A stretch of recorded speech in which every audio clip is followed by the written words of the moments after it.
I'll never forget the morning it all started, the kind of morning that sneaks up on you, pretending to be ordinary, only to turn your whole life upside down before you've even had your first cup of coffee.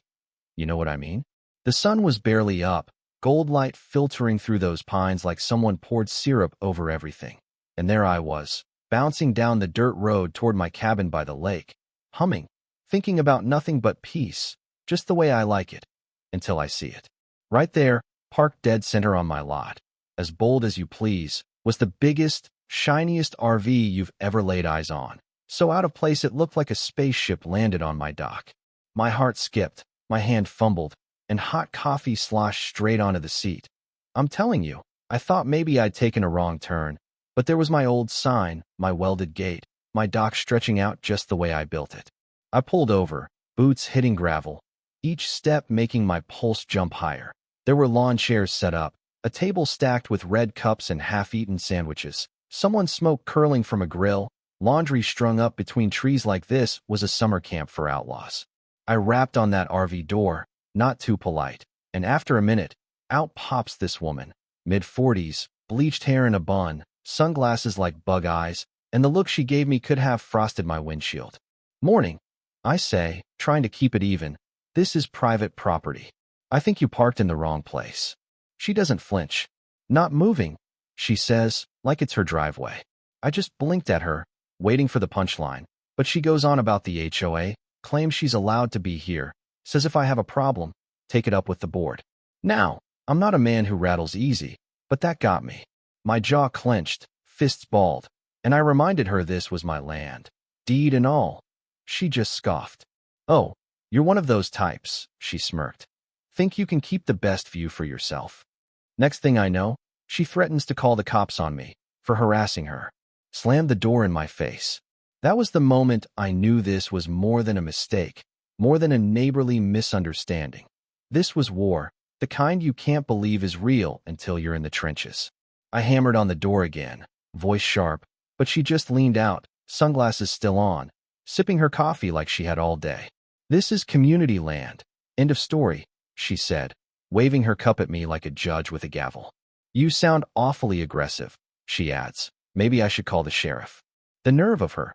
You ever meet someone who makes you question the whole system? That was Karen. Yeah, by then I'd heard the name, Karen Miller. I laid it out for her again. Deed, taxes, survey, all mine. She just shrugged, accused me of being bitter, and told me to enjoy the show. By the next morning, she'd turned my lot into a circus, painted a fake sign, community recreation lot, approved by HOA, red tape and all, cars lining the road, families I'd never seen picnicking on my grass, kids splashing at my dock.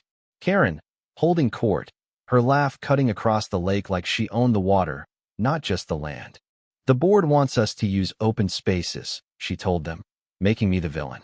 I parked, walked straight into the crowd, but she just performed, waving her fake sign, twisting the story until the neighbors looked at me like I was the intruder. That was the first real blow, I think, because suddenly it wasn't just me against her. It was me against a story she'd spun.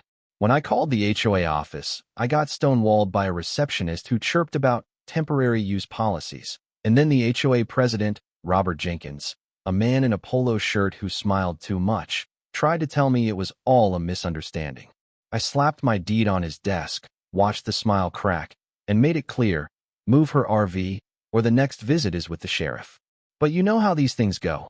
Next day, nothing changed except now Karen had dragged out a patio set, umbrella, and a kiddie pool, grilling ribs, and holding her own block party.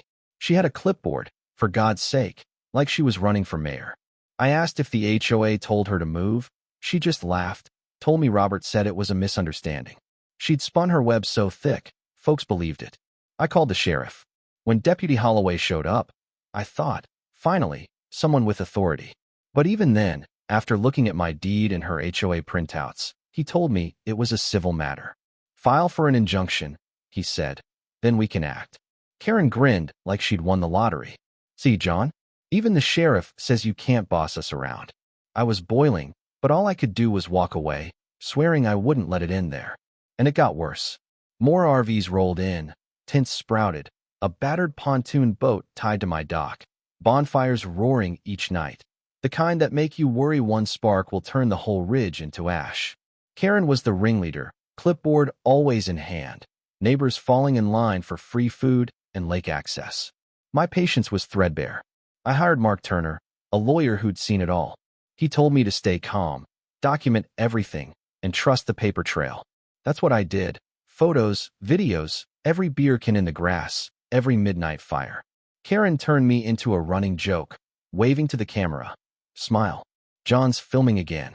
But each laugh was just more evidence. As days passed, things grew wild. Trash piled up, cars blocked the road. Fireworks zipped dangerously close to my cabin. The night a bottle rocket nearly set my siding ablaze, I snapped, stormed down to the bonfire, and let loose. Told Karen and her crowd this ended now, that the fire marshal would be out next time. For the first time, a few faces looked nervous, a mother pulling her kid close. But Karen, never one to back down, mocked me for being the outsider, for never fitting in. That one stung, because in that moment, I saw some folks believe her. But deep down, I knew the only thing that would end this was a judge's order. And slowly, the tide began to turn. Families packed up quietly. Whispers at the diner. Folks finally realizing maybe Karen was the problem. A note taped to my door. John, you're right. This has gone too far. If you need witnesses, call us. Then came Karen's fatal mistake. She held a self-appointed HOA meeting on my lot, declared it commons, even as one old man stood up and called her out. I recorded every word. Sent the footage to Mark. He laughed, said it was all the ammunition we needed. Days later, Karen doubled down, brought in a stage and a banner. HOA Summer Freedom Fest. It was a spectacle, her last act of defiance, and I knew the end was coming. Sure enough, one morning Mark called. The injunction was signed. The sheriff would enforce it. The sheriff showed up, papers in hand, voice like gravel. Karen Miller, this is a court injunction. You and your group are trespassing. Vacate now. Karen fought, screamed, called her supporters cowards as they packed up and fled, but the show was over. Within an hour, the lot was empty except for Karen, who stormed off to her RV, empire in ruins. For a minute, I thought it was over. Peace returned, neighbors came by, offered help, even brought pie. But Karen, she couldn't let go. The letters started, fines, fees, fake violations. Then intimidation, her SUV parked at my drive. Threats yelled from the window. The county clerk called to warn me she'd tried to file a bogus lien. Creative paperwork, he said, laughing. She was unraveling, neighbors turning away, embarrassed they'd ever backed her. Her last move was the most desperate. She built a crooked fence on my property, another fake sign, community property only. I just took pictures, sent them to Mark. That's contempt of court, he said. We went back to court, the room packed with neighbors, everyone watching as Karen tried to drown the judge in paperwork and speeches. Judge Whitman wasn't having it. You have willfully trespassed, violated an injunction, and attempted fraud, he declared. Fined her for contempt, barred her from my land, warned of criminal charges if she tried anything else. When the gavel slammed, the room felt lighter. Karen, who once ruled the block with her clipboard, sat small and defeated, her folders shaking in her hands. The sun was warm when I left the courthouse, neighbors nodding, smiling, even shaking my hand. The fight was over. My lot was mine again. But you know, sometimes victory isn't the ending you expect. Karen disappeared, voted off the board, her porch dark, SUV gone. Neighbors started dropping by, the old walls between us gone, replaced by something real. I learned that owning land isn't just about paperwork. It's about fighting for your space, your peace, and sometimes for those who can't fight for themselves. One night, I sat with Sheriff Daniels on the porch, watching the lake glow at sunset. He chuckled. It's always the ones who think the rules don't apply who cause the most trouble. And as we sat in that hard-earned silence, I realized something. Some battles you fight for yourself, some for the whole community. But either way, when you finally win, you change more than your own fate. So tell me, where's the line between standing up for what's yours and holding on too tight? Was I right to fight, or did I go too far? I want to hear what you think. Drop your thoughts in the comments. Have you ever faced a neighbor like Karen, or stood your ground when no one else would? Let's talk about justice, about where community ends and control begins. Your story matters. Let's hear it.